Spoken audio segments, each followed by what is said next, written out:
Stay tuned. The show is about the start. That is Poetic People Fighting Racism with me, Anthony Cordova. The show will be starting in just a few moments. I'm pushing some buttons so the show will go off without a hitch. And then after we get that done, we will get into the show.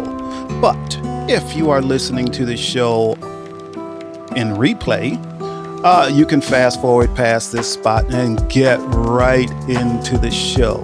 And also know that you can watch this show on YouTube Live at The Man About Love. No spaces in between anything. Just one word, The Man About Love on YouTube. It's streamed there live, so you can check that. Stay tuned. Also. The show is about to begin. And as the lovely lady just said, stay tuned. The show is about to begin. And also, if you get into the show and the show is not fitting the frame of your device, just pinch it down, squeeze it down, and it'll come right into frame. And at times when you're here, when you're hearing this show live, you can hit any of the three emojis across the bottom, which is the laugh, the party sound, and the clap sound. And you will hear it, we will hear it, and the audience will hear it. And hello there, Natasha, I believe that is. The show will be starting in just about a minute or so, and I will be live here on Stay video. tuned. The show is about to begin. Just like the lady said, stay tuned. The show is about to begin in just a few moments. So just please stand by and we'll get right into the show. And thank you for being here live. You being here live makes you an everyday activist. So see you soon.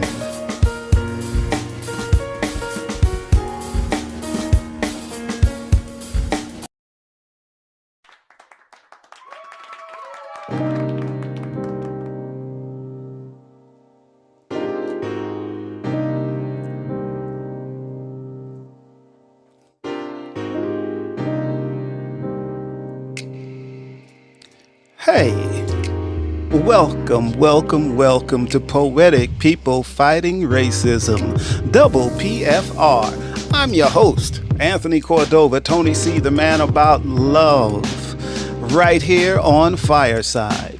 Here at double PFR, we discuss racism and the caste system in the United States of America through poetry, through art, through music, using the voices of our souls, using the strength of our ancestors to heal the fractured country we live in and die in.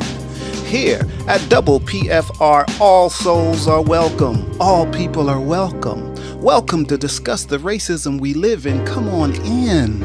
We'll put our arms around you, providing a safe place for you, a home to protect you, a place where you're surrounded by hope, where you're surrounded by compassion, where you're surrounded by empathy, forgiveness, and love. And I'd love for you to come in with me, to stand by me, to see what we can do to change this country, to change the people that live in this country. I welcome you to Double PFR. With love, with so much love. So welcome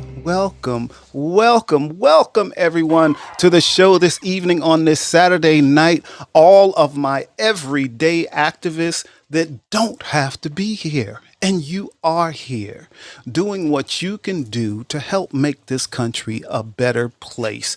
And I love all of you for it. Now, I think and correct me if I'm wrong, producer, but I think I see Lucy and Charlie and Natasha just popped back in. Hi, Natasha. I am so glad you are here. Just amazing. And again, I'm really happy to see all of you because all of you are everyday activists. And Jill, you have something to say? Natasha said, amen. Amen, my sister. And thank you. Amen. Yeah,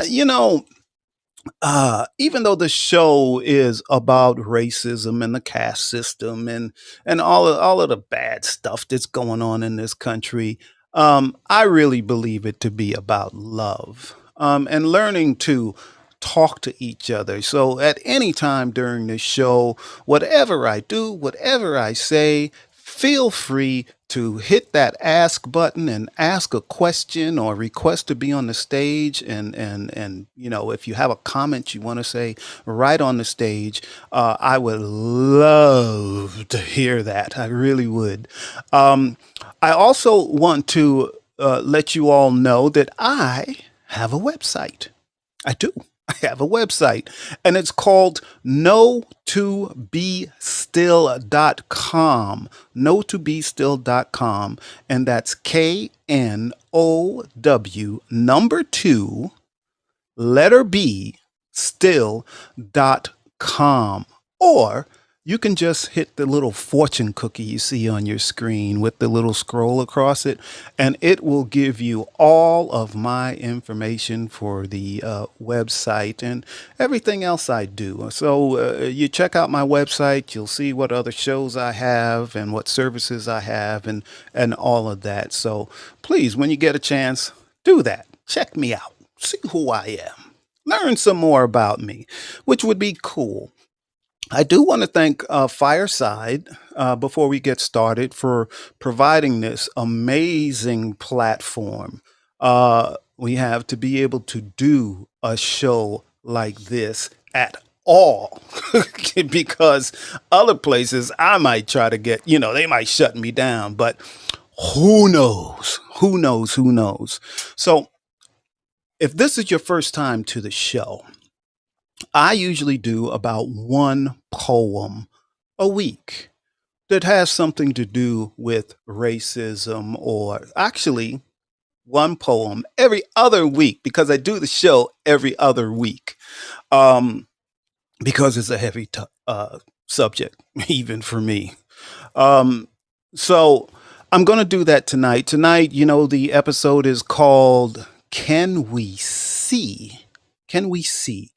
And ironically, the poem I'm going to do tonight is just called See.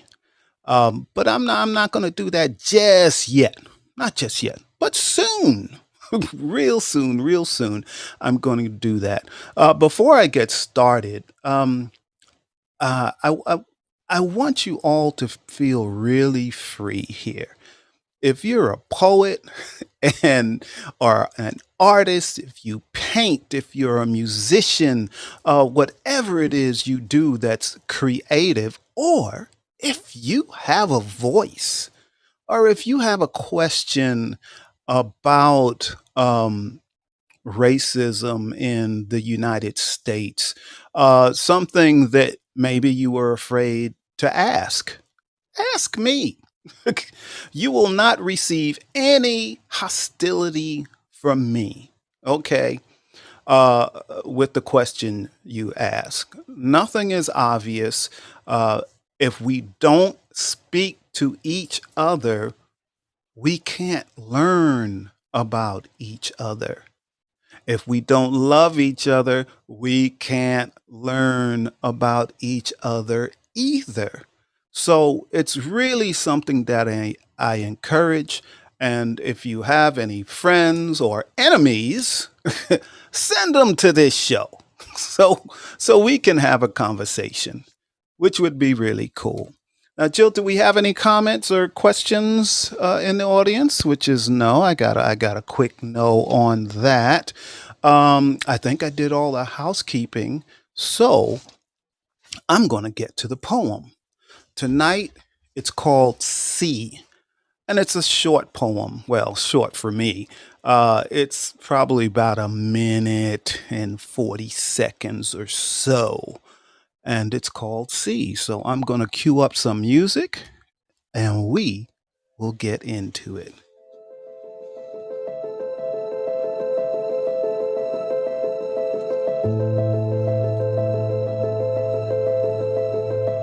They use any means to destroy us.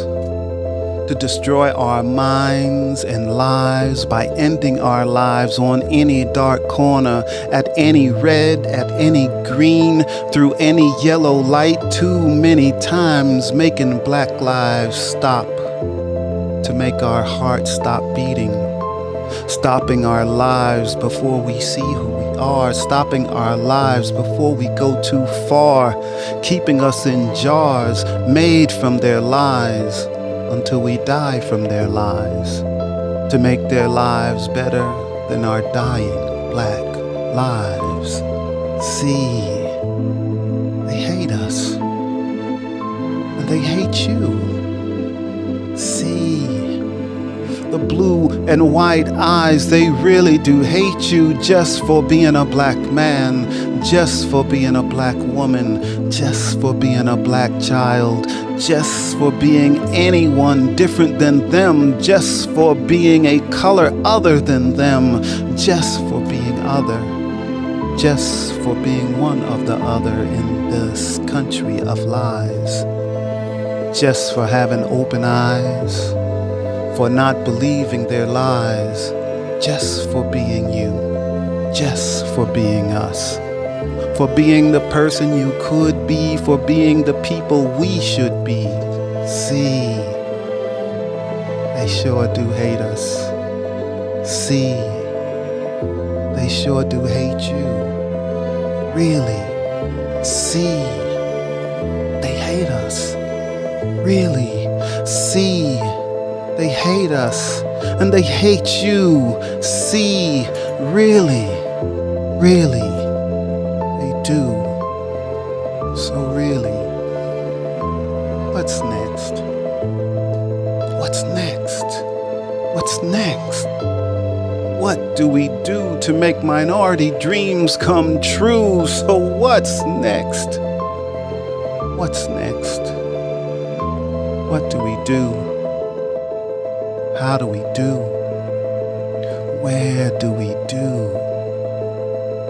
See, really, see, see,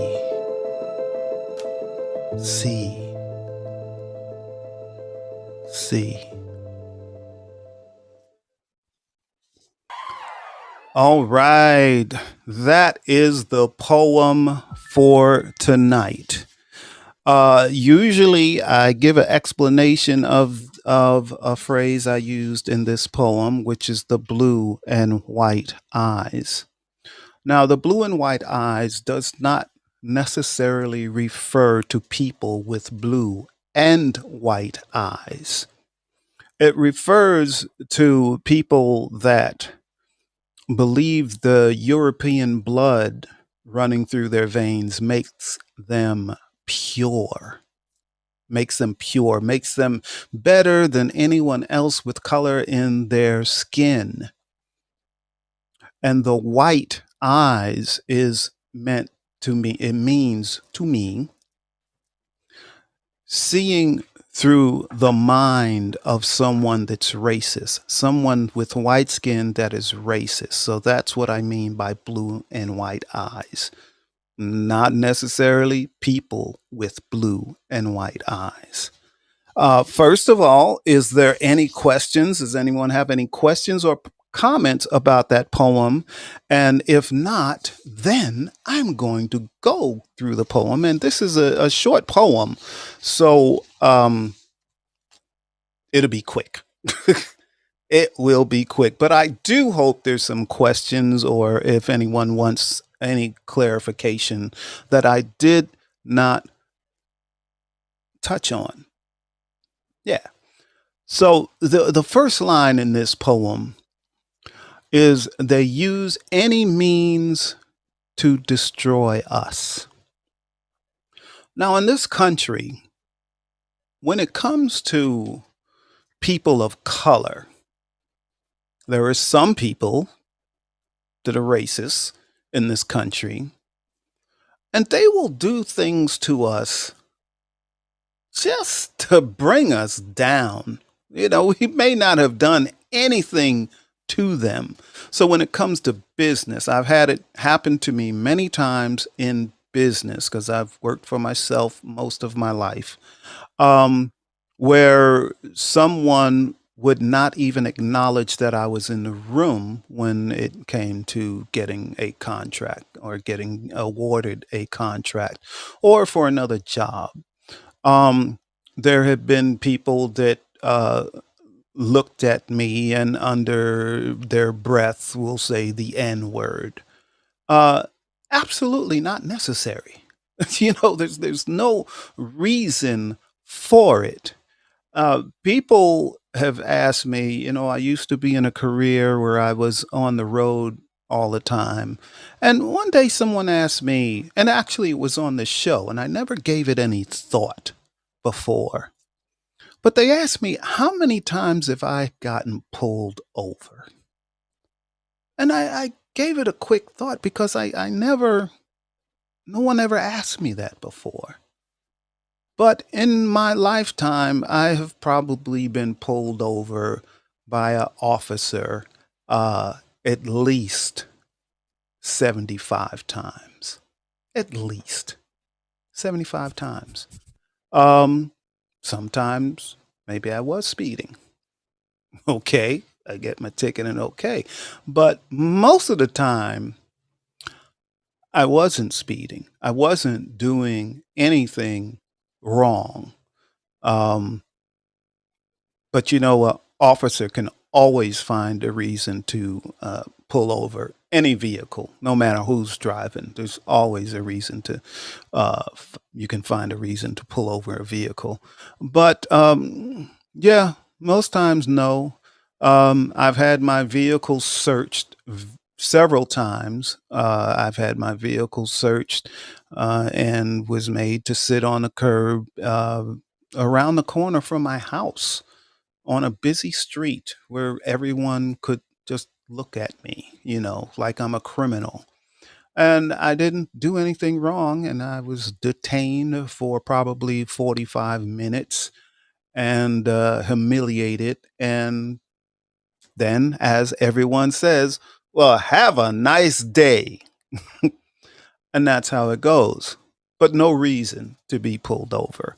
So these are the things that happen to us. So that's what I mean. They'll use any way and just to any reason to destroy us. So when you're looking for something and you're looking to find something that you can charge a person with or to get them react in a certain way, uh, officers are very good at doing that. If that's what they want to do, that's the point. If that's what they want to do.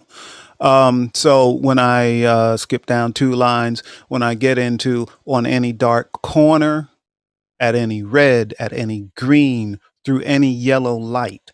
So if a cop wants to pull you over and you go through this yellow light, he's going to pull you over and say you ran a red light.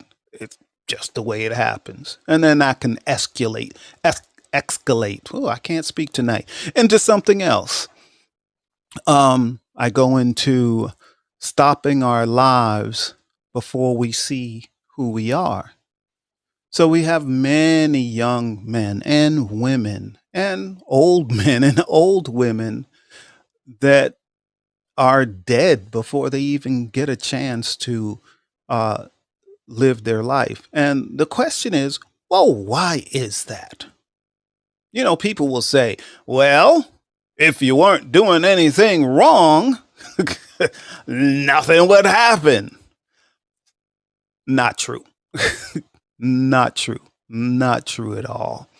We have many cases where someone was doing something wrong. There was a case here in Atlanta where a man was driving under the influence and he got pulled over at a Wendy's and he got scared. He got scared. And mind you, he was only a few blocks away from his house and he got scared and he ran and he got shot in the back and killed. He didn't have any weapons. Oh, yeah, they did say that he went for the officers' tasers or taser. Who knows? Maybe did, maybe it didn't, but it was a taser. Uh, the man was 9, 10 feet away from them with his back turned to them when he was shot in the back. Was that necessary? The officer would probably say yes. I would say no. And was it necessary for multiple shots? Yeah. Also, I would say no. But I grew up with a lot of cops. I know a lot of cops, and I understand, adrenaline and being scared of the situation. Um, but it wasn't like the man was going to run to China. Okay. They had his driver's license, they had his car, they know where he lives. Did he have to be shot in the back multiple times? I would say not. Um, and would that have happened to someone that was not of color? Probably not. Probably. It could happen to someone that is white, but probably not the same situation. So, that's kind of what happens to people of color in this country. And I'm not just saying black people, but Asian people too. We've had an incident here in the Atlanta area, which this is where I live. I live in Metro Atlanta, where, um, a white male was having a bad day, so he decided to go to Asian massage parlors and just start killing Asian women. And I believe he killed one or two Asian men also. Um, but he was just having the cops, the white cops said, "Oh, yeah, he's just having a bad day." Having a bad day. Let's kill a bunch of innocent people. Really? Really, let's think about this. That the officer could even say that shows that he gave the Asian lives no value. No value. It wasn't, oh, it's a horrible thing this man has done. No, he's just having a bad day. No big deal. Because they were Asian people. Uh, so when I say, and the word I hate, or hate, I really dislike that word. I believe it's an awful thing to say when you hate someone, just hate. So I give that word a lot of weight when I use it, because I don't really use it. I use it in a poem, but on an everyday basis, just talking, I will not say I hate that person. Excuse me. I won't do it because it's such a strong word. Hate is such a strong word. It's it's like, to me, one of the worst four-letter words. Hate. And hello, Giselle. Good to see you. Another one of our everyday activists, and I know she is. She don't mess around. So when I put hate in a poem and I say, see, they hate us. Now, I wish it wasn't that way. I really do. But some people just hate us, period. Strictly because of the color of our skin or our nationality. They just hate us. We need to accept that. And I'm not saying to hate them back. Because if we hate them back, we become them. We don't want to be them. We would like to make this world, this country, a better place to live. You know, we talk about freedom in this country, and I'm free. I'm free to work over here. I'm free. Well, I'm not free, really, truly free to move wherever I wish, uh, because I might get a cross burned on my lawn. But even in the neighborhood I live in, I have had several times when I've had racial slurs, uh, sent in my direction for doing nothing, for driving my car, for walking, for riding my bicycle, for no reason other than I'm black. But I still don't hate them.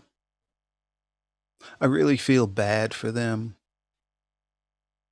because they have all this hatred, this negative energy in them, this negative that's just eating them up. It causes them to act more like animals than human beings. I wish they weren't that way. I wish they weren't in so much pain that they felt they had to tear someone else down to make themselves feel better.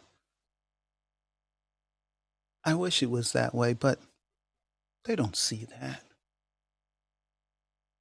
They don't see that. Hatred is their happy place. Hatred makes them feel good. They may see that as a positive.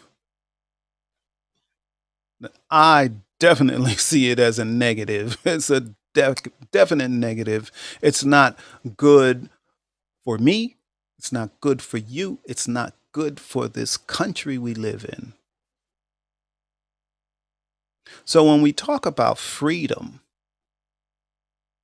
many of the citizens that live in this country don't have true freedom because we are treated different because of the color of our skin or our nationality. We are treated different. We have to think about when we go for a job, are we not going to get this job because I'm black? We have to think, am I not going to get this job because I have a black sounding name? We have to think about these things. We have to think when we have a friend that is white, we have to think about, well, is this person sincere? Or are they going to turn around and stab me in the back? That's not true freedom. Where we have to be concerned if a person that is Caucasian will try to harm us when we have done nothing to them. Nothing. Nothing. But we have to think about that. And it's stressful. And we have to live our whole lives like this. Our whole lives. It's insane, if you ask me. Oh, boy. And this is why I only do this show every other week, because this stuff is heavy, and I thank everyone that's here in the audience for being here. As I always say, you don't have to be here. You don't have to be here. So I'm going to jump down towards the end of this poem. So what do we do to make minority dreams come true? What do we do? What can we do to change things, to change the hatred for us? Hatred for us for what they did to us. They made us slaves. And they're going to hate us because of what they did. Let's think about how off that is. Hate us because of all the atrocities you did to us. All the atrocities you still do to us. But yet, you hate us. We're just trying to live and trying to succeed and trying to move ahead. But we have people that hate us everywhere we go. You know, they'll say, go back to where you came from. I've heard that a lot. I came from New York. That's where I was born. That's the only place I can go back to. I'm not going to do that, though. Go back to Africa. Yeah, that was messed up 400 years ago. This is my home. This is my country. Why should I have to go anywhere if I don't want to? Because of freedom. Oh, that is one freedom we have. We are still here. Because this is our home. And as bad as it can get, this is still a fabulous country. We still do have some freedoms, but they're not full freedoms. We don't have full freedom. Because behind the doors, there are people that just trying to knock us down. And they don't even benefit from it. It's not like they knock us down and then they make $1 million. They knock us down and don't get anything but a chuckle for tearing us down a notch. A chuckle. Money isn't even a motivator. They think it is, but it's not. In reality,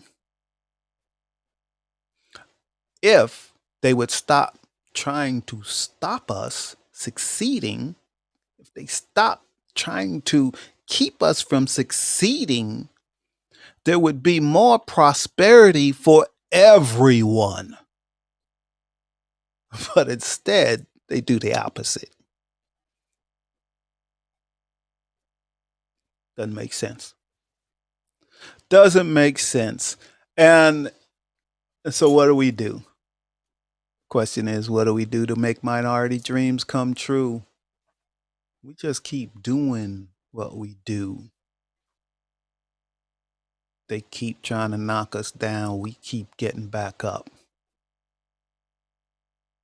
We keep getting our education. We keep growing smarter and stronger the longer they try to take us down. This is what we do. We've been doing this for over 400 years. You think you're going to stop us now? It ain't happening. We're going to keep on coming. And we're going to keep on growing. So it's happening. The more things they do to us, the more laws they create to take the rights we have gained already from us,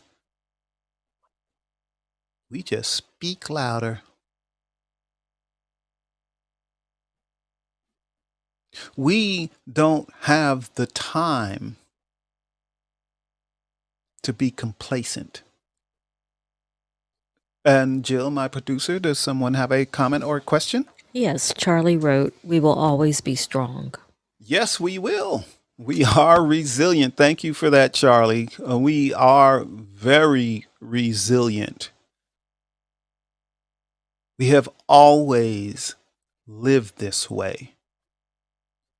There's not one of us in this country that has not always lived this way for generation upon generation upon generation. And so often we hear, oh, why do y'all keep bringing it up? Why don't you just leave the past in the past? Why don't you just leave the Bible in the past? Listen, people need to understand that what is being done to us, what has been done to us, and what is still being done to us is of biblical proportion.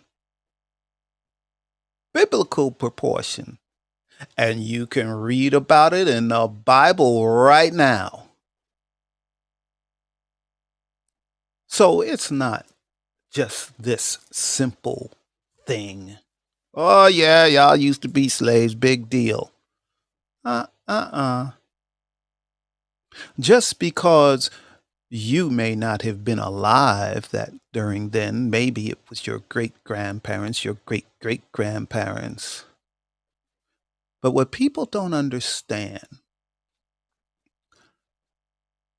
is when a race of people inflict so much pain on another race of people, an innocent race of people, it doesn't go away. It doesn't. You all have heard, the meek will inherit the earth. Why do you think that is?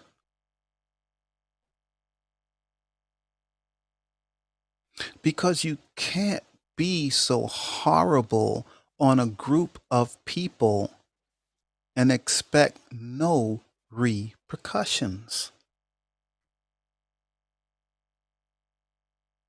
It's going to happen. Maybe not in your lifetime. Maybe in your grandchildren's lifetimes or your great-grandchildren's lifetimes. I don't know. But we are responsible for what we do. We are responsible for the evil we do as a race of people.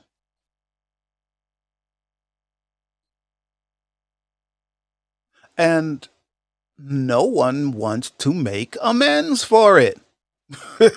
Just forget about it. So what? That's old news. Let's erase that history, and then we can appear to be good. And no, it doesn't go away. And it just makes us speak louder. We do have a voice, and I'm here with a voice. And that's why I think Fireside, because I haven't been shut down yet. I might get shut down after tonight, but I will have done my part in being an everyday activist. So that's what I do. I do my part. All of us can do something.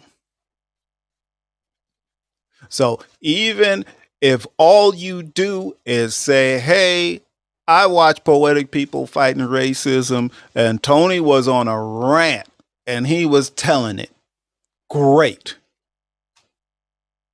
That's good. We got to talk. We can't just keep getting along to get along. We all have a responsibility. And being here on this show is part of your responsibility. So come and keep on coming. I love to see you every time you are here. So, Jill, if I don't have any comments or questions, I'm going to get out of this show tonight. I was trying to keep it down to 30 minutes. I believe I'm at 38 minutes. But that's okay. The show will be under an hour tonight. Under an hour. So, let's see. There's a couple of things I want to say. Again, thank you everyone for being here. And you know that I love you all. And I love seeing your beautiful faces every time you're here, even though it's just your emoji. I'm still happy with it. I'm happy with it. I'm happy because I can feel your love just coming through your image. So that is incredible. I got a couple of things. Remember to be an everyday activist. Remember to be love, show love, and do something different. Do something different. Doesn't matter what it is. Just do something different tomorrow. Something different. And it helps to change your life.